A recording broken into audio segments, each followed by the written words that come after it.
Efectivamente, los pueblos indígenas son preexistentes a lo que hoy conocemos como Chile.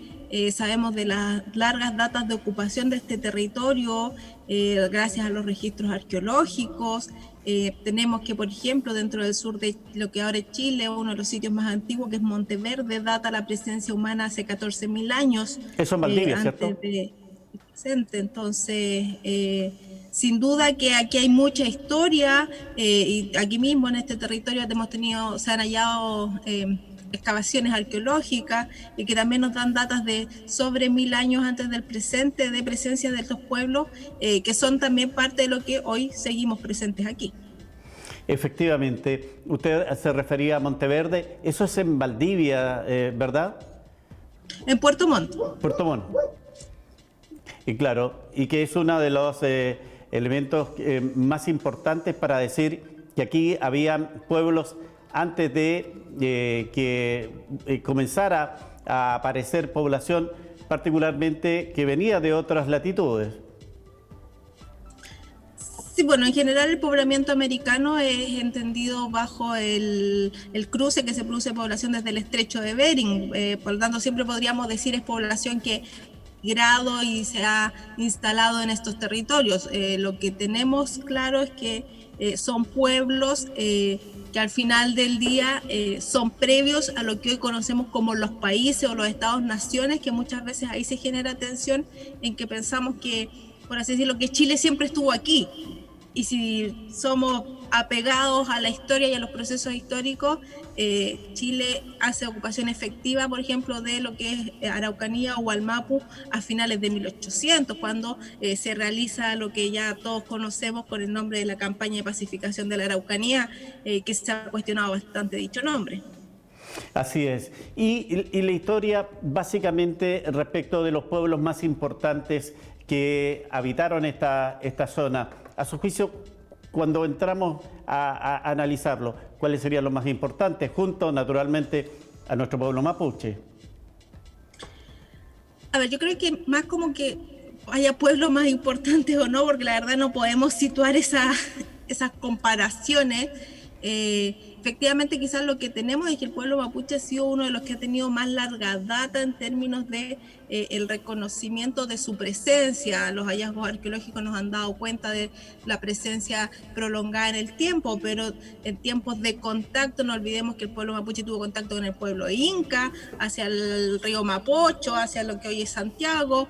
También estaban los pueblos promaucaes que estaban desde Talca, zona de Biobío, población tehuelche también había en estos territorios. Entonces, en realidad siempre también han convivido distintos pueblos, pero lo que hemos tenido es una supervivencia y mantención en el tiempo, en este caso el pueblo mapuche para este territorio, así como para el norte de lo que hoy es Chile, pero también se comparte con la zona de Perú y Bolivia, el pueblo aymara, el pueblo quechua, como ocurren también entre los límites entre Argentina y Chile, el pueblo Coya y Diaguita. O sea, en general también tenemos pueblos que no solo han estado en lo que hoy es Chile, sino que también usaban estos territorios más ampliamente, pero que después con la creación de los países y las fronteras nacionales quedaron a veces divididos y ahí hubo ciertas rupturas de los pueblos. Natalia, en general, cuando tratamos de comprender nuestros orígenes como raza, podemos entender de que el pueblo mapuche fue tomando diversa denominación de acuerdo a los lugares que habitaban. Así podemos entender los pehuenches en la zona cordillerana, los onas o otras denominaciones, pero que iban siempre vinculadas al lugar donde ellos residían, ¿verdad? A ver, aquí hay dos cosas. Por una parte, bueno, ya no se utiliza el concepto de raza para referirse a los pueblos, sino que se habla precisamente de los pueblos, de la identidad. El tema de las razas ha estado sumamente cuestionado, precisamente por todas las alusiones al racismo que se produjo y porque por las razas uno no podría comprobar la pertenencia a un pueblo como primer punto. Y lo segundo, efectivamente, el pueblo mapuche tiene en su interior para también reconocer su diversidad y las formas de vida de cómo han utilizado y asentado en los territorios, reconoce identidades territoriales que se llaman. Y entre esas identidades territoriales, efectivamente, dentro de las más conocidas está el pueblo mapuche pehuenche, mapuche huilliche, mapuche lafkenche, acá en la zona de Temuco esta es la zona de mapuche huenteche, ahí también está el mapuche nache, pero son identidades territoriales que están dentro de lo que Un es el mismo pueblo pueblo. mapuche como común denominador. Y claro, lo que da origen a nuestra inquietud y buscar ciertas fuentes es lo que ayer encontramos que había un soldado que dice ser el último huilliche, porque así se lo habrían comunicado a él. ¿Es posibilidades que estén en esa condición, que hayan pueblos ya que están en extinción? No, la verdad es que actualmente los pueblos y la identidad y pertenencia a los pueblos se construye a partir de la adscripción, de pertenecer a una historia y de tener la cultura de estos pueblos.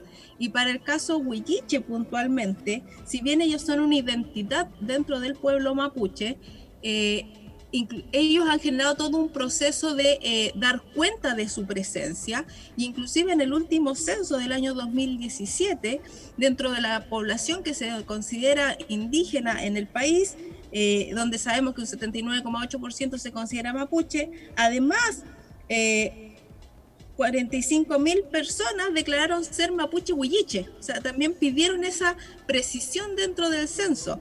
Entonces, la verdad es muy complejo hablar de el último huilliche o en general hablar de la última persona de un pueblo porque las identidades al interior de los pueblos son sumamente dinámicas.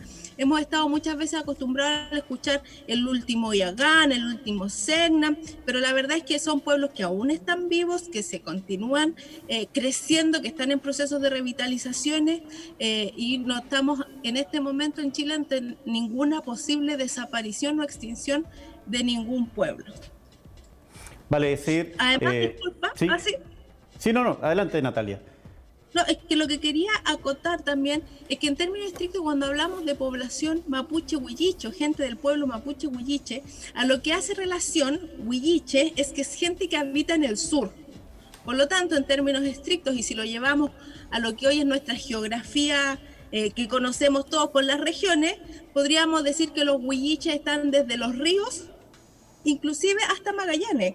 Por ejemplo, en Magallanes hay más de 4.600 personas que se reconocen como mapuche huilliche en el último censo, y donde la mayor concentración de población mapuche huilliche, que es la que generalmente se ha reconocido como tal, es la que se ubica en la región de los lagos, principalmente en San Juan de la Costa y Osorno, pero también en el archipiélago de Chiloé, y también ellos son, o sea, según el censo, hay más de 30.000 personas que adscriben a la identidad mapuche huilliche en ese territorio. Entonces, como vemos, tenemos bastante vitalidad aún de este pueblo y sin duda en el próximo ejercicio censal también es posible que estas cifras aumenten. Claro, la información que usted me corrobora aparece si uno ingresa, googlea a este pueblo y dice que habita desde Valdivia al sur y sus vecinos son al norte el pueblo mapuche. Por lo tanto, es un poco geográficamente esa distribución. Me dice, a ver, alguien, Reducción Monteverde nos está siguiendo, dice, no se puede hablar diciendo pueblo mapuche, vivían en tal o cual lugar. Y agregando, el pueblo mapuche está presente. Efectivamente fue un error, la verdad, y haber hablado quizás en pasado, porque efectivamente el pueblo mapuche está presente en todo el territorio. Natalia, yo aproveché la oportunidad de poder, porque nuestro programa está dedicado evidentemente al tema del COVID-19, somos un programa especial que no hemos quedado por la emergencia que vive el país y el mundo aquí. Si no, habría otra temática. Pero aproveché de revisar la página de ustedes y ustedes tienen una información tremendamente interesante e importante. Han ido monitoreando el efecto del COVID-19, esta pandemia, también en los pueblos originarios. Y comuna por comuna. Sí, perdón. Y comuna por comuna, que me parece un dato muy importante. Sí, a ver, nosotros lo que hemos estado haciendo, estamos haciendo un seguimiento diario y a la vez unos reportes semanales en que si bien lamentablemente de manera pública no existen las cifras respecto a los contagios de COVID en población mapuche, nosotros lo que hemos hecho es revisar las informaciones diarias que entrega la Seremi de Salud, tanto de Biobío, Araucanía, Los Ríos. Lamentablemente no llegamos a territorio huilliche por un tema de extensión gráfica, no porque no los consideremos parte de los pueblos indígenas en absoluto. Y entonces nosotros hicimos un cruce de las comunas que tienen más del 30% de población mapuche en este caso, y cómo los está afectando el COVID, porque podemos hacer ciertas relaciones e interpretaciones respecto a cómo les está afectando el COVID, sin, como lo dije en un inicio, tener el caso puntual de cuántas personas indígenas son las contagiadas.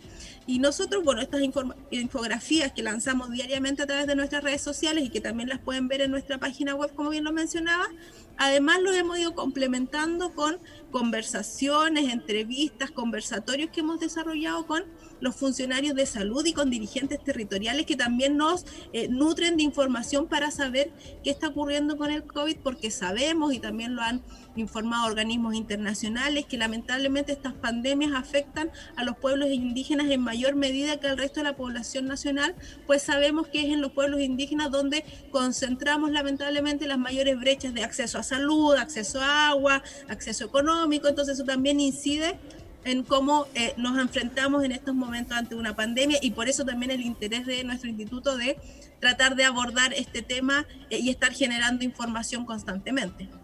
Claro, y lo reconocen los propios alcaldes, que los brotes que se han generado desgraciadamente en comunas y que han costado la vida a personas no son de autogeneración, por así decirlo. Son personas que vienen desde particularmente la zona central, desde la región metropolitana, y que vienen contagiados ya.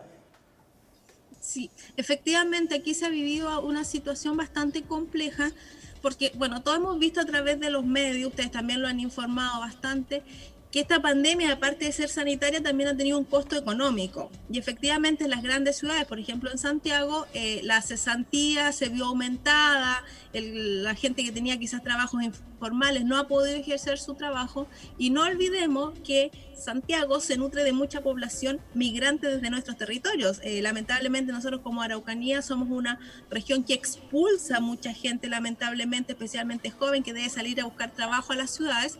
Y entonces esa gente que estaba viviendo en Santiago, hoy ante las condiciones económicas adversas, ha retornado a sus territorios de origen, está retornando a las comunas de aquí de la Araucanía y de Gualmapu, está retornando inclusive a sus comunidades, y lamentablemente han traído los contagios, y efectivamente ese ha sido un vector que ha estado presente especialmente en las comunas más pequeñas, y que ha hecho un poco complejo el poder tener control de los contagios, porque no son situaciones que ellos puedan tener muy controladas, valga la redundancia. Claro, entonces es un tema que preocupa y que debe ocupar también a las autoridades respecto de la capacidad de reaccionar oportunamente, la atención a estas personas para evitar evidentemente que esto se vaya, que vaya aumentando en cantidades y que vaya afectando particularmente. A mí me llama la atención, por ejemplo, sector pedregoso en Loquimay, que terminó con una persona fallecida. Entonces, aquí nadie se escapa, por muy alejado que estemos del mundo.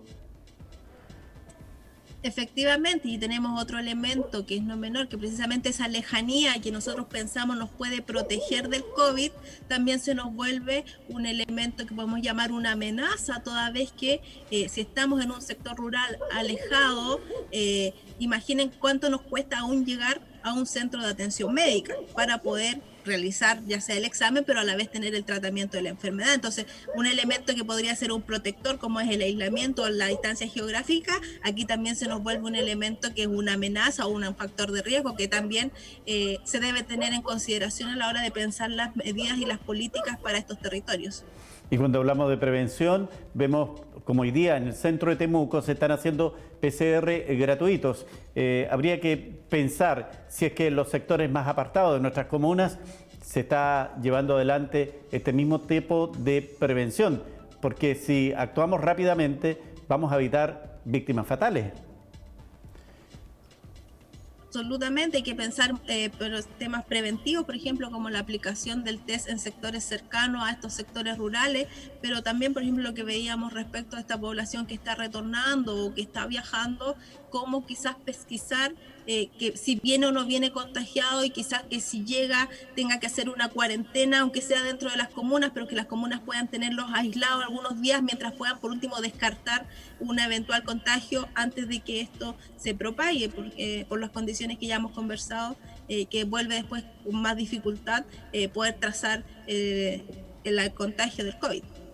De todas maneras, valoramos el trabajo que hacen ustedes en esta estadística que están llevando y que esperamos las autoridades también las consideren cuando se trata de implementar medidas preventivas para evitar que este COVID siga atacando a nuestra región, al país y naturalmente también al mundo. Natalia, ha sido un agrado poder conversar con usted. Gracias por darnos su tiempo, que evidentemente, como todos, es muy importante. Muchas gracias a ustedes también por la invitación y bueno, los invitamos ahí a revisar el material que estamos generando desde el instituto y también si hay inquietudes, poder ahí también apoyar en resolverlas, sobre todo en el trabajo con el COVID. Sí, muchas gracias. Gracias por el ofrecimiento.